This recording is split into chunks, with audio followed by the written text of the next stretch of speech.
Vous écoutez les recettes du chef.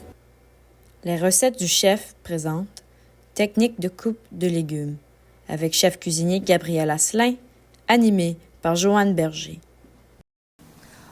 Bienvenue au balado de la cuisine communautaire. Bonjour les cuistots.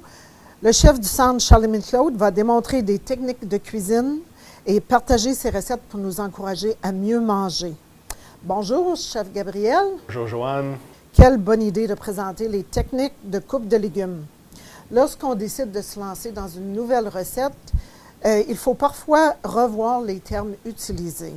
Par exemple, on parle de mirepoix, de ciseler, de découper en tronçons, en dés, en bâtonnets, d'émincer. Est-ce possible de simplifier tous ces termes et bien préparer nos légumes afin d'augmenter la saveur? Peut-on avoir des exemples de légumes qu'il est préférable de tailler en petits morceaux et ceux qui auront autant de saveur si on ne les coupe pas de la manière recommandée? Donc c'est vraiment important de savoir comment couper ces légumes, surtout dans les recettes. L'affaire qui est la plus importante, c'est les différentes grandeurs, parce qu'un gros morceau ne va pas cuire de la même manière qu'un petit morceau. Et prend plus de temps? Oui, exactement. Mais qu'est-ce qu'on va commencer? L'affaire la plus importante, numéro 1, c'est d'avoir un bon couteau. Ici, on a le couteau du chef. C'est vraiment important d'avoir ton couteau bien aiguisé, parce qu'un couteau pas aiguisé, c'est dangereux. Aussi, comment le tenir. Moi, je suis confortable à le tenir comme ça, sur la lame. Beaucoup de monde le coupe avec la poignée. Mais tu as plus de contrôle. Oui, sur la lame comme ça, je peux. Aussi, quand je découpe, mets tes mains tout ensemble avec ton pouce en arrière. Donc là, je ne vais jamais me couper. Je peux te regarder. Je peux regarder n'importe où que je veux. Je ne vais jamais me couper. Donc là, on va commencer avec notre première coupe, celle qui revient dans les termes plus souvent avec l'oignon. On va ciseler un oignon. Puis tout ce qu'un oignon, ça veut dire, c'est faire en petits dés. Donc, on peut juste nettoyer l'oignon. Moi, la manière que j'aime commencer, il y a beaucoup de chefs qui vont laisser la pédoncule en arrière pour tout rester en même temps. Mais moi, je trouve que c'est un peu de gaspillage parce que là, il te reste ce morceau-là.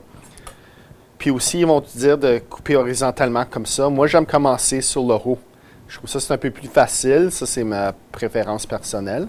Mais tu ne vas pas jusqu'à la planche. Non, tout de suite, je coupe horizontalement, mais je ne découpe pas en entier. Mais ici, quand je la retourne, là, j'y vais complètement. Jusqu'au bout. Parce que sinon, je trouve que si tu ne fais pas ça, tu vas avoir un petit morceau d'oignon qui reste, puis qu'il faut que tu coupes encore. C'est juste moins de découpage. Tu retournes, puis là, tu vois, ça devient des petits dés. Donc ça, c'est le terme ciselé. Donc là, si quelqu'un dit « Julienne-moi un oignon », c'est simple, juste couper à l'horizontale. Et voilà. On veut de longs morceaux. C'est ça. Puis ça, c'est bon, cette coupe-là, c'est bon comme pour la soupe à l'oignon. C'est comment tu vas la couper. Ou caraméliser des oignons. Exactement.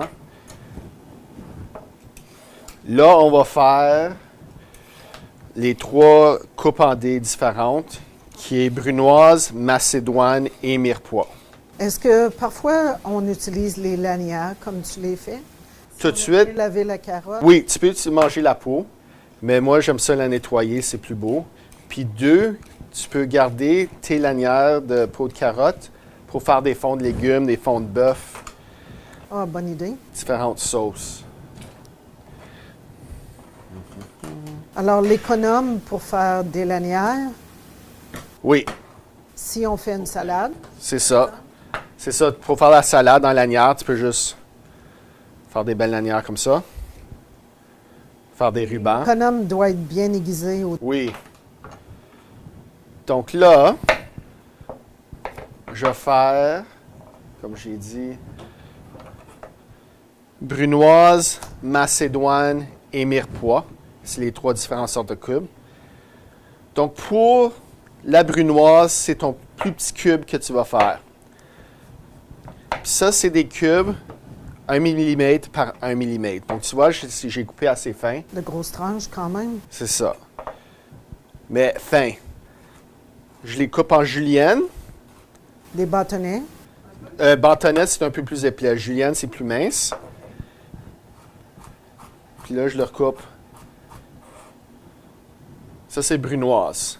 Donc, tu pourrais préparer des légumes pour une sauce, une salade. Exactement. Là, pour la macédoine, c'est des cubes de 2 mm. Tu vois, là, c'est encore coupé plus épais que la dernière fois. Là, je vais faire des plus gros bâtons. Et la macédoine, tu cuis les légumes d'une manière différente? Non, c'est juste le temps de cuisson qui va changer. Donc, le cube, donne-moi 2 secondes, je vais couper la macédoine. Tu vois, ce cube-là qui est Oui, quand même. la brunoise va cuire plus vite que la macédoine. Puis ça, c'est un cube de 1 par 1 mm. Puis ça, c'est un cube de 2 par 2 mm.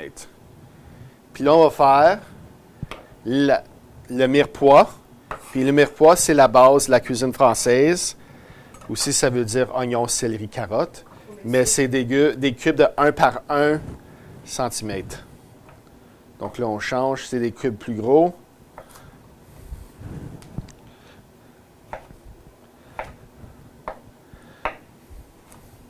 Et pour quelle recette est-ce qu'on utilise le mirepoix en général? Donc les mirepoix, comme je dis, c'est pas mal toutes les recettes françaises. Tu as ta base, oignon, carotte, céleri. Puis tu les coupes assez grossièrement. Donc là, comme si tu vois sur la planche.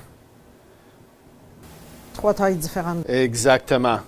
Donc on a la brunoise, la macédoine et le mirepoix. Donc 1 par 1 mm, 2 par 2 mm, 1 cm. Et les autres légumes que tu mets dans ta macédoine vont avoir la même taille? Exactement. Si la mirepoix, tu veux faire habituellement le même poids, la même taille, excusez, pas le même poids, la même taille, tous tes légumes pour que tout cuit en même temps. Donc là, une autre coupe que je peux faire avec la carotte, c'est l'émincé. Donc l'émincé, c'est simple. C'est juste des rondelles de carottes. Puis ça, si quelqu'un disait d'un émincé, même chose avec le céleri, ça serait juste couper des morceaux de céleri. Tranche fine. Puis là aussi, il y a le terme paysanne, qui est un peu différent. Puis ça, c'est, tu coupes la carotte en moitié. Tu fais un angle d'environ 25 degrés un bord, 25 degrés l'autre bord, puis ça va faire un petit triangle. Puis là, tu éminces. Et on utilise ça dans quelle recette? Ça, de paysanne, c'est plus dans les plus vieilles recettes. Donc, comme il y a une soupe qui s'appelle une soupe paysanne, la coupe est toute faite comme ça. Tu vois, c'est comme des petits triangles. Ah oui. Donc, tout va cuire en même temps. C'est un peu pour l'aspect visuel. Exactement, visuel, mais aussi, c'était dans le temps, tout le monde coupait comme ça. Ils ne connaissaient pas la brunoise, la macédoine, le mirepoix. Donc, aussi une autre coupe que je peux te monter, qui est vraiment populaire quand on fait des crudités, les bâtonnets de carottes. Pour que ça se prenne facilement dans une bouchée. Exactement. Moi, qu'est-ce que j'aime faire? La carotte est ronde. Je la mets en carré. Donc, 90 degrés. Là, je l'aplatis. Ça ne va plus bouger. Même chose. Donc là, j'ai mon rectangle. Des beaux bâtonnets. Coupe à moitié encore.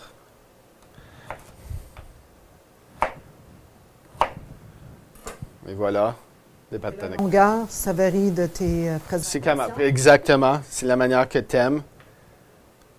Les bâtonnets peuvent être de différentes longueurs, grandeurs. Légumes que tu présentes. Exactement. Tu aimerais ça que tout soit pareil. Et voilà. C'est toujours important que ce soit beau et agréable pour l'œil, autant qu'au goût. Le visuel est important. Donc voilà, voici les coupes principales que vous allez voir dans un livre de cuisine. En résumé, ce qui est le plus important, c'est de mettre une bonne quantité de légumes dans nos assiettes. À bientôt chez les Cuistots. Remerciements à nos partenaires, le gouvernement de l'Ontario, le Centre Charles-Émile Claude. Avec l'aimable participation de nos bénévoles, Hélène Pagé-Hiel, Mario Gagnon, Joanne Berger, Henri Michaud, Jean-Guy Pepin et José Martin.